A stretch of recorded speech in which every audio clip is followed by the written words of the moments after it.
Trump పలు దిగుమతులపై భారీగా tariffs విధించారు. ఫార్మా ప్రొడక్ట్స్పై 100%, కిచెన్ క్యాబినెట్స్, బాత్రూమ్ వస్తువులపై 50%, హోమ్ ఫర్నిచర్పై 30%, భారీ ట్రక్స్పై 25% టారిఫ్స్. ఇవి అక్టోబర్ 1 నుంచి అమల్లోకి రానున్నాయని ప్రకటించారు. బయట దేశాల నుంచి ఈ ఉత్పత్తులు ప్రవాహంలా వస్తున్నాయి. దేశ భద్రత కోసం వీటిని అరికట్టాలని,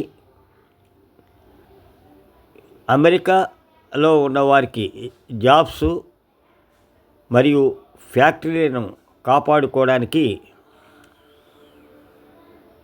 ఈ టారిఫ్స్ విధిస్తున్నట్టుగా ట్రంప్ అంటుండగా, ఇక్కడ అమ్మాలంటే ఇక్కడే తయారు చేయండి అనే నినాదాన్ని ట్రంప్ తీసుకొచ్చారు. ఈ టారిఫ్స్ పెంపుతో భారతీయ ఉత్పత్తులు మార్కెట్పై ఎలాంటి ప్రభావం చూపిస్తుందో వేచి చూడాలి మరి.